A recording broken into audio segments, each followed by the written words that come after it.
At this time, we'll call the meeting to order. Ask that everyone join in the Pledge of Allegiance to the flag. I pledge allegiance to the flag of the United States of America and to the republic for which it stands, one nation, under God, indivisible, with liberty and justice for all. Good evening, everyone. Do we have a roll call of the board? Randy Gray, Here. Tracy Edwards, Here. Dan Rachel, Here. Jamie Papa, Here. Tricia Littlevandy, Here. Michael Sutton, Here. Mark St. Charles. Here, we do have a quorum tonight. We can conduct business. Next item is the approval of the agenda. Are there any additions or deletions to the agenda tonight? Make a motion to approve the agenda as presented? Support. Okay, we have motion and support. Any discussion on the motion? Hearing none, all in favor say aye. Aye. All opposed? Motion carries. Okay, at this time, we'll open the first public comment period for agenda-related items. Anyone wishing to address the board at this time? Seeing no response, then we will close the first public comment period, and we will go on to the consent agenda. We have the approval of the November 5, 2025 regular board meeting minutes, and the approval of the submitted bills list in the amount of $458,862.57. Any comments or questions? I'll make that motion to approve the consent agenda as presented with the bill submitted list for $458,862.57. I'll second that. Okay, we have motion and support. Discussion? Hearing none, all in favor say aye. Aye. Aye. All opposed, motion carries. Okay, we'll go on to department head reports. So we know police chief or fire chief here tonight. Tricia, do you have anything tonight?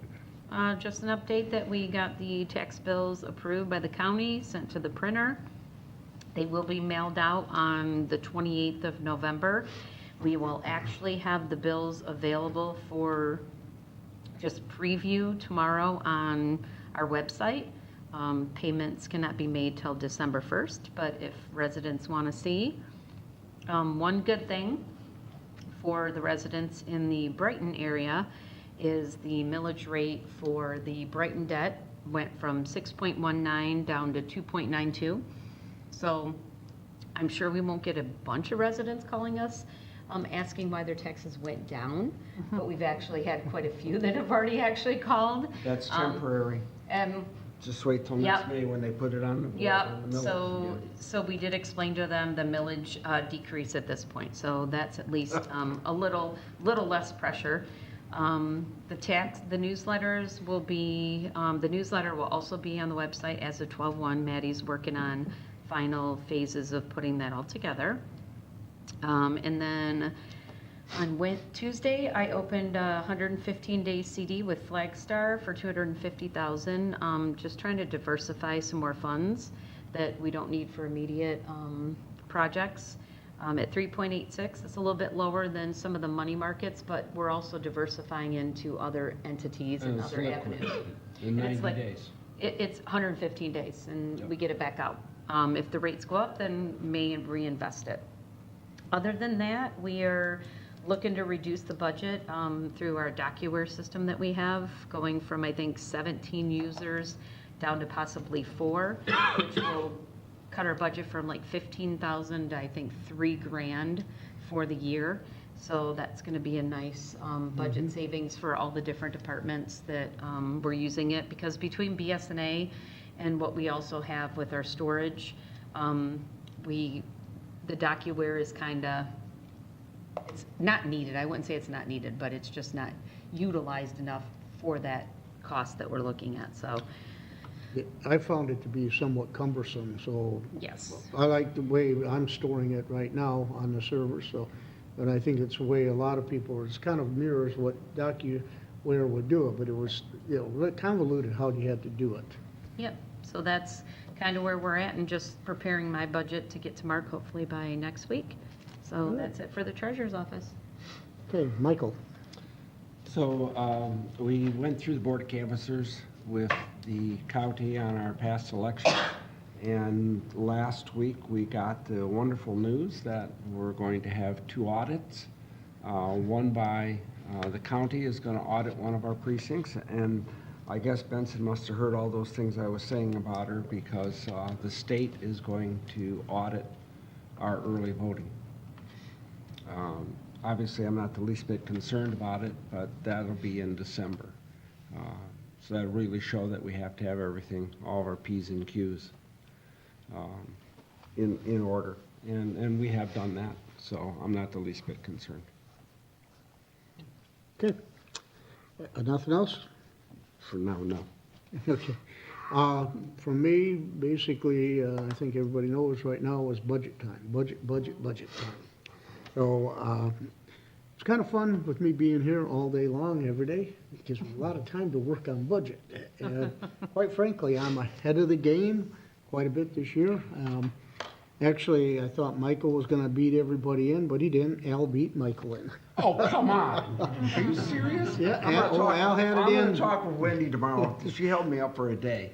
Yep, Al had it in, so I've been able to put his in. And actually, Brian's got his in. So Brian, Al, and your department. So we're doing pretty good. So again, one of the things, working with Ryan from Woodhill, format's going to be a little bit different than we had last year.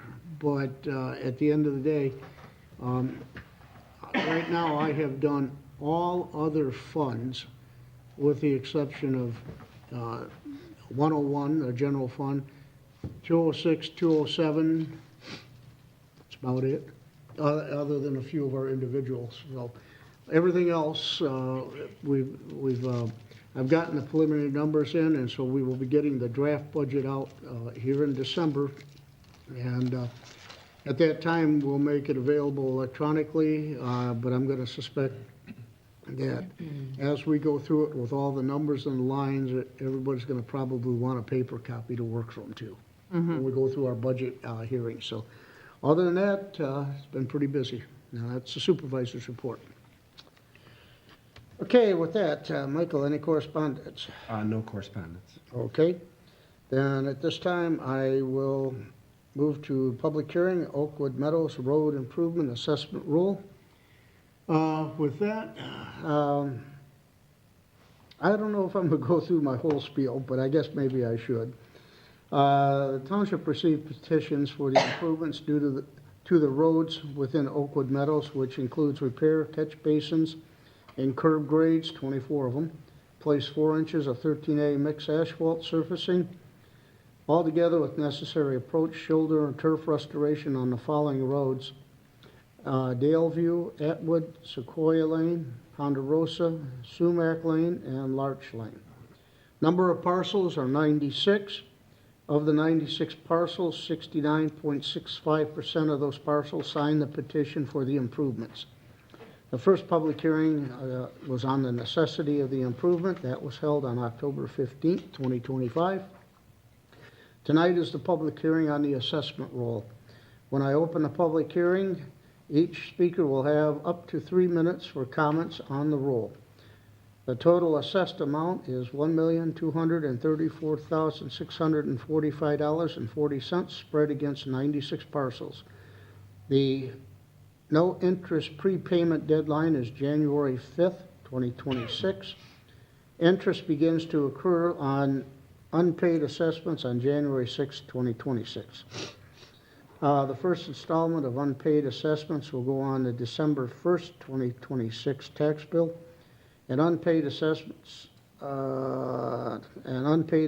will be paid in 15 annual installments through February 14th, 2027 through February 14th, 2041. For any parcel owner who wishes to protest their assessment to the Michigan Tax Tribunal, they must make their objections known during the public hearing tonight or by written comment raising such objection to the clerk's office by 5 p.m. November 24th, and it's just a day I picked, it's next Monday, if they wish to preserve their right to protest to the Michigan Tax Tribunal. With that said, at this time I will open the public hearing for anyone who wishes to address the board regarding the Oakwood Meadows Road Improvement Assessment Roll. Going once, going twice. Going 3 times. At this time, I will close the public hearing on the Oakwood Meadows Road Improvement Assessment Roll. Okay, moving on to the next item was Resolution 22, 2025. No. Resolution number 23, 2025, fourth resolution confirming special assessment roll. Eric, I'll turn it over to you. What do we have? Thank you, Mr. Supervisor, members of the board. Thank you for having me here. I'm happy to repeat anything that Mark just said. He took all of my presentation, or answer any questions you all may have. He did touch on all the key points of the resolution confirming the roll. If you so choose, you can adopt this resolution. It will confirm the roll, confirm the amount assessed as stated by Mark earlier against 96 parcels over 15 years. And it sets the prepayment date as January 5th. After January 5th, unpaid assessments begin to accrue interest. And ultimately, the interest that will be borne by these unpaid assessments will be 1% above the average interest rate borne by the bonds that are expected to be issued to finance the improvements. They can just come in here and pay the Yes. amount? Yes. They just come to the office? Come Okay. to the township. Is there a starting date? Well, was going to be my next question. Okay. Because last year was my first assessment here as treasurer, the 4 Lakes. And I'm just trying to think a timeline because, and correct me if I'm wrong, but I thought we already had who was doing the bond for us when they could come in for the prepayment, and I haven't seen anything like that yet. So isn't it usually 45 days they can come ahead of time to pay? 45 days from Tonight. tonight. Mhm. So no matter, at this point, there's going to be a set amount that they'll be able to pay as we are finishing up the bond process and who's taking on the bond, correct? And I'm probably wording it incorrectly, and I'm sorry. So during the prepayment period, anyone that wishes to prepay without interest can do so. And then what we do as part of the bond financing is we'll size the bonds, taking into account any prepayments that are The received. reduction of that, Yeah, okay. so that will reduce the principal Yep. amount that is borrowed, Needed. if there are any prepayments You made. just reminded me all that. It just took me a minute to realize. I was like, Comes rushing I thought back. I signed stuff before, but now I do remember. It reduces the amount that we actually go out for the bond. Okay. So just to be clear, when can they start prepaying? So after this, so After tonight. Tomorrow? Assuming that the resolution confirming the roll is adopted, then tomorrow. yeah. Okay, great. And Yeah, listen, I needed clarification because I have to get it set up by tomorrow morning, so it's all good. And assuming the board approves this resolution, tomorrow morning, I will notify the Livingston County Road Commission that the assessment roll assumes, with the board approval tonight is passed, that locks this in. They've put a placeholder on this project with their contractor. So there's a placeholder, but that takes a placeholder off and says, this is a project. Okay. So that locks that in, so we're in good shape. And to add to my comments previously, the residents will get a letter saying that an assessment has been approved, has been levied against your parcel in this amount, consistent with past practice with other SADs in the township. When will that letter go up? I would expect sometime this week or early next Okay. week. Sounds good. Okay, anybody have any other questions? Need a motion? Yeah, to approve the resolution. I'll make a motion to approve resolution number 23-2025, fourth resolution confirming special assessment roll for Oakwood Meadows Road Improvement Special Assessment District. Support. Okay, we have a motion and support, discussion on the motion. Roll call, please. James Cavell, Yes. Crystal Lopez, Yes. Jim Linko, Yes. Tracy Ivy, Yes. Randy Gray, Yes. Michael Sutton, Yes. Mark St. Yes, resolution is adopted. Thank you, Eric. Thank you. And this has been a long one coming. So, okay, with that, going on to resolution 22-2025, precinct college consolidation.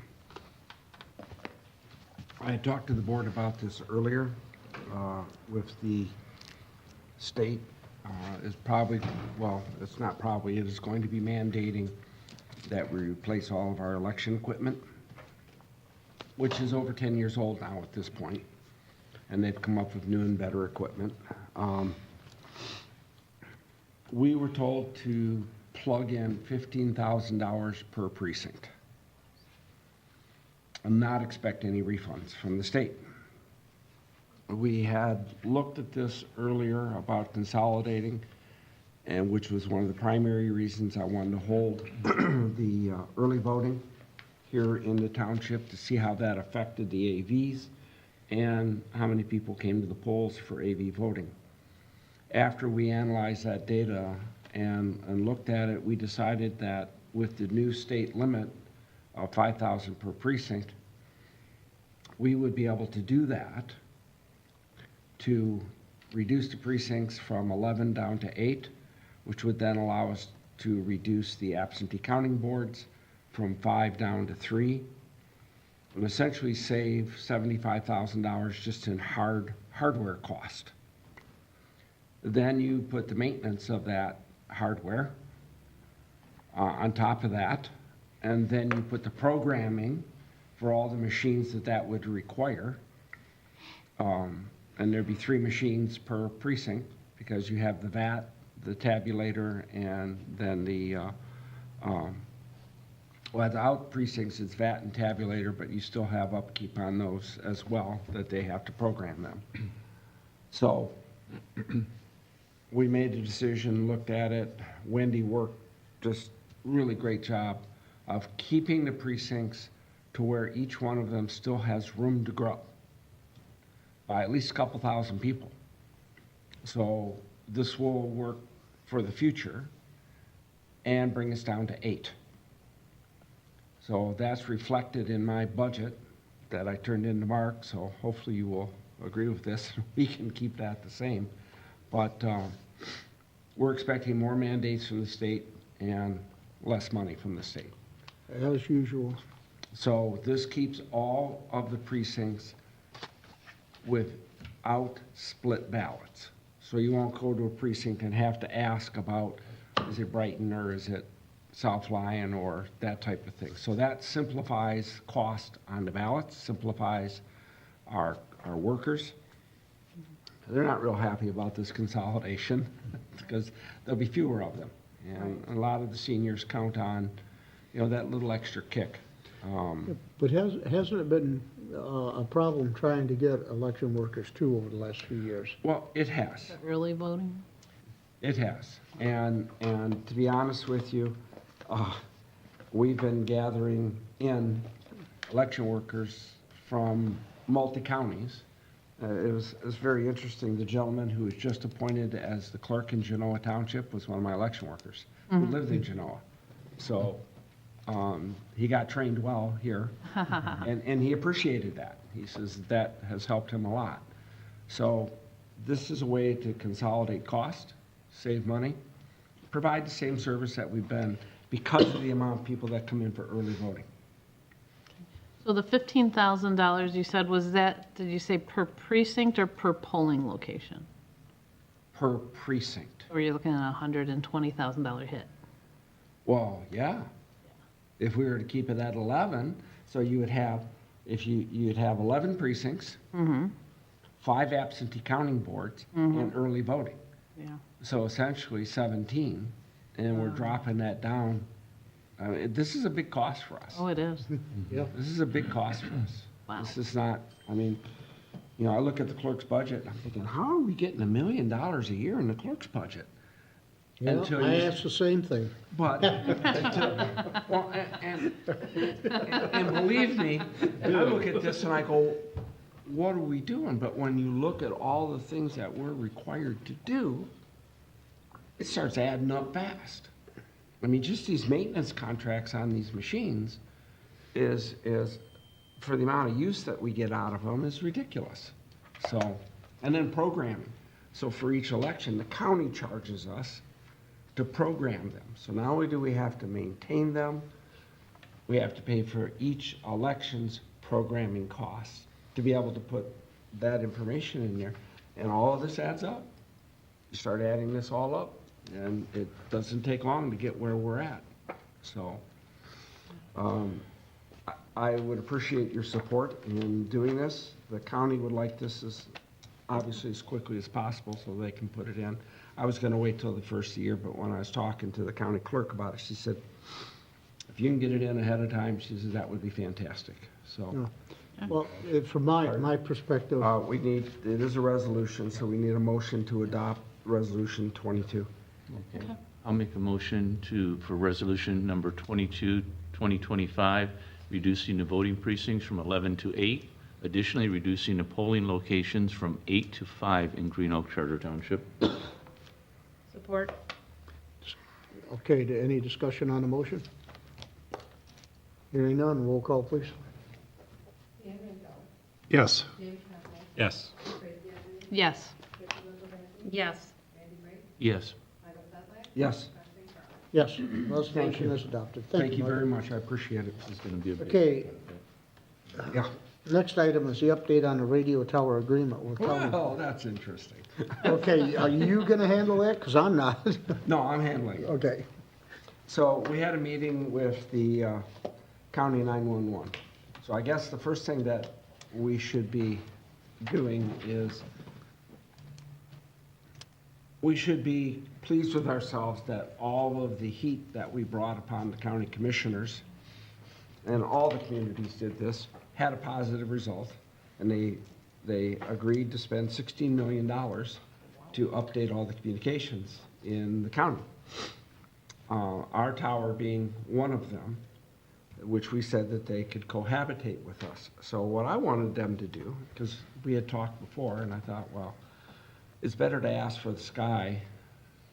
And so what I said, I'd like for you to occupy this tower, is that we had to spend $150,000 roughly to put the new generator in and make everything once we tore 81 down. I said, we'd like you to pay that. There was a lot of choking going on the other side of the table. Good move. Why not? Right. What's the worst that could happen? They say no. Never hurts to ask. That's right. I knew what my goal was. So what they have tentatively agreed on is that they will pay all maintenance costs and upkeep on the tower once they're on it. They will be putting a building in, enclosing that, but putting a building in to house all their equipment and move our stuff that we already have into that building. So it'll be air conditioned and everything else of that nature. They may have to increase that tower to 300 feet to be able to solve the needs. And they're analyzing that right now, but, At their cost. oh yeah, oh yeah. But the biggest thing was, I said that anything that we agree on has to be drawn up by legal staff, county and yours, that we still have full access to the tower to put additional arrays on it if we need to put them on and rent them out or whatever. And they said that would not be a problem because it was, after all, your tower. So these are things that we negotiated.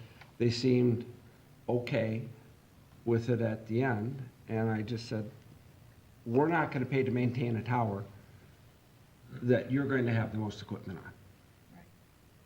And they agreed that that was fair. So, and actually that's what I was after to begin with. If I could have got the other, it would have been great, but the chances of that weren't going to happen. So, the meeting went well.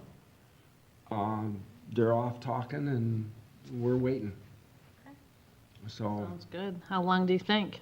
well, they need to move on this pretty quickly. They've already got bids out to Motorola and everything like that. And if they start, I think the first tower is going to be in mid-county because that's the highest point in the county. And then they'll start working their way out. Yeah, But, they have, what, 4 other towers they have to build, right, plus possibly extend this one. correct. So that's something that doesn't happen overnight, so. What is their time frame? What are they actually thinking of upgrading the existing towers besides building the 4? 2 years. I'm sorry, is it? 2 years. 2 years, huh? 2 years. They're moving pretty fast on this. Mike, how tall is the tower now? Do you recall? It's just above 211 feet is what I Yeah, remember. just, I wonder just, if it'll support another 100 feet if they, Well, it will. it will. The tower, when we asked them to extend it, they said they could go higher, but that would be more money. So the towers, because the arrays don't weigh much anymore.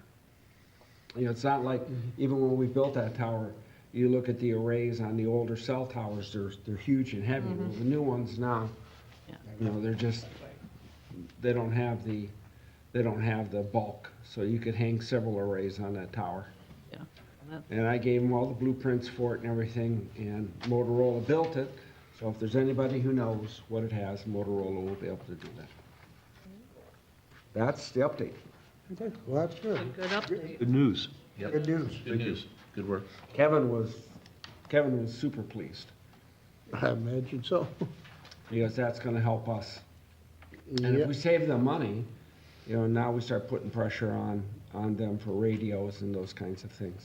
Yeah. Because that's a huge cost to us. yeah, I was just talking with James and Tracy earlier, yeah, that's the next thing is, okay, once they get the towers up and then make the migration to 800 megahertz, then we're gonna have to look at radios.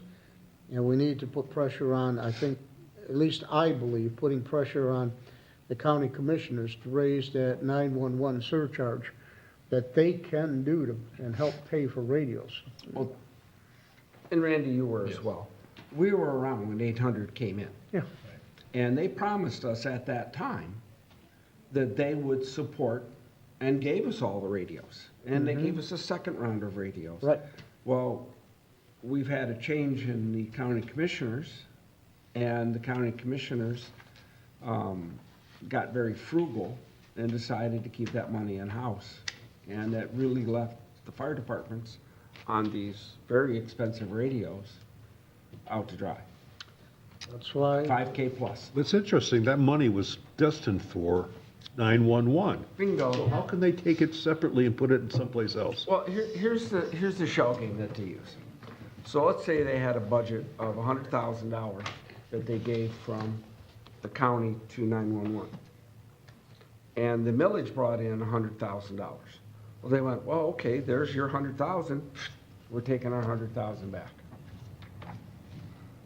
kind of like the lottery and the school thing. Yeah. Same thing. Yep. Same thing. They just say, well, you got your income here, so we don't have to give you that income anymore.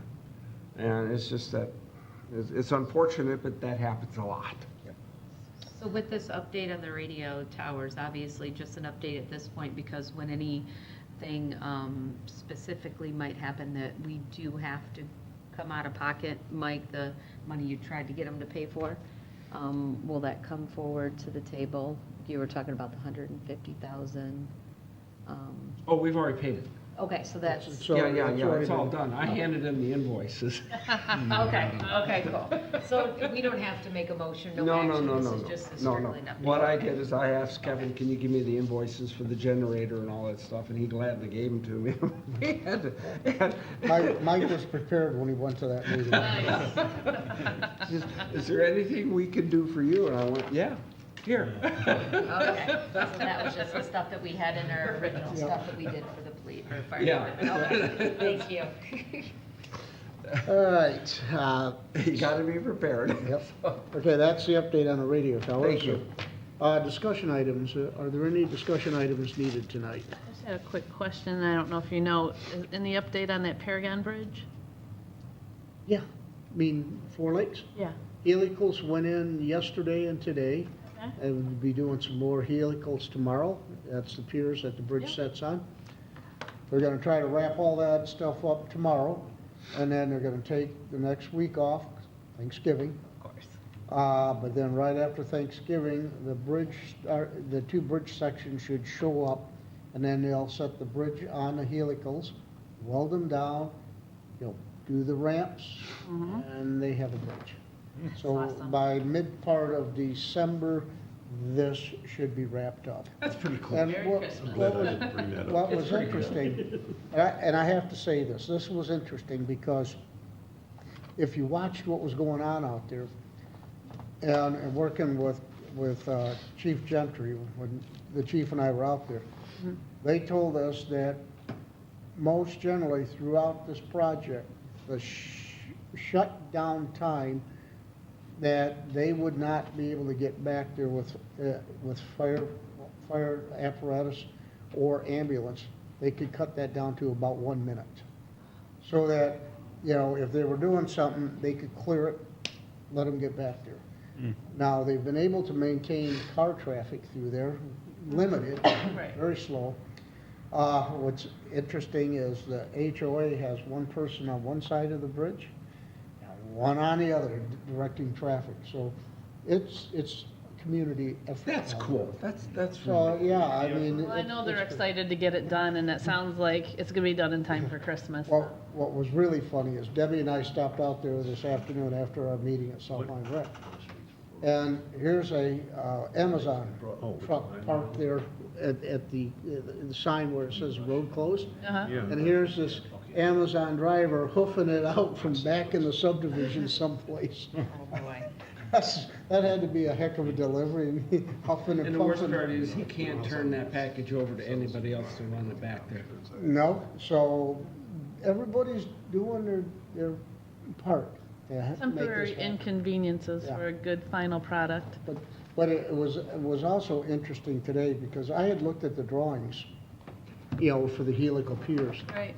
But when I was out there today and talking to them, I didn't realize the total depth that they go down. They've got a 6-foot helical, then another 4-foot helical, and then it appears 1, 2, 3 foot or four 3-foot sections of posts that go down, and then the bridge sets on that. So the helical piers are down deep, Yeah. but they also have helicals that go out sideways that join the beam that the bridge will set on. So this is gonna be one tough bridge. I can't wait to see it. Yeah, so it's pleasing to see, and, you know, the residents are pretty much happy it's getting So done. happy they found a good solution. Yep. It So probably with would that- have been a lot cheaper if the county would have done the McCabe Road Bridge the same way. That's a $2 million one. Any other discussion items needed tonight? Okay, committee reports. Anybody have any committee reports? Just want to report on the Whitmore Lake Chamber. We did a fundraiser last Friday and to raise funds for the Whitmore Lake Senior Scholarship we give away for this high school senior scholarship. I had to reiterate that because we had seniors coming in thinking we were going to give them money. Because we didn't say high school seniors, but they knew they were kind of being funny. But we raised the most in one night between attendance, baskets that we got donated, and 50/50 raffles that we have for any one given event through the Whitmore Chamber for the scholarship. So we're hoping if we can do a few more of these events and before next May, that we may be able to do 2 or 3 scholarships this year. So, That'd be cool. yeah, that's our goal, so. Okay. One thing I want to bring up, should have brought it up earlier. I discussed it at great lengths today at the Livingston Community Water Authority meeting, but, and I won't belay this, but I will be sending everybody a copy of a number of Senate bills that are all tie-barred together. And this is what is being developed and called the Water Affordability Act, or program, where the state of Michigan is putting together this water affordability program. But to fund it, they're going to require that every water meter in the state of Michigan is assessed $1.25. And I'm not sure if it's a month or quarter, but that goes into a fund, and that fee from $1.25 per water meter can go up to $3 over a period of years, estimated to generate about $72.1 million. And that is to create a program for those water users who meet certain criteria for poverty levels to get their water bills paid. But as you read through this thing, the amount of work and administrative work that's gonna be put on every single water authority or water provider, and I didn't even think, I was thinking of just LCWA. We got Centennial too. So every single water system is going to be burdened with this. I have So if it's per meter, does that mean that like, if you have a subdivision that just has 1 meter? Well, that's interesting, because if I read the law or the bills as they're proposed, if they're on a flat rate meter, it could be divided up amongst. So there's a lot of uncertainty. Now, interestingly enough, I've raised my objections, and I sent it to Representative Bolin and also Senator Tice. I've not heard back from Tice. You never will. I didn't say that. I said it. But I have been trading phone tag this afternoon with Ann Bolin. So even though she's in the House, those bills will have to go from the Senate to the House. Yep. You know, I am strongly opposed to this, and I certainly think that there are ways for the water providers to be able to provide some assistance for those that are truly indigent or, you know, on poverty. But, you know, this is another one. But there was an interesting point. When I send it around, I'm gonna highlight it too, because when I get into the analysis, as I pointed out today, it's interesting, out of the $72.1 million, a percentage is gonna go to fund the administrative cost of the program. And then there's a good chunk of money that's going to the treasury before it even comes to us. Yeah, not your treasury. But to actually do what the program's supposed to do and provide help. So this is a moneymaker for the state of It's a Michigan. slush fund. It's a slush fund, absolutely. But I'm gonna send it around, so when you see something come, that's what it's about. Someone's relatives are gonna get hired. All right.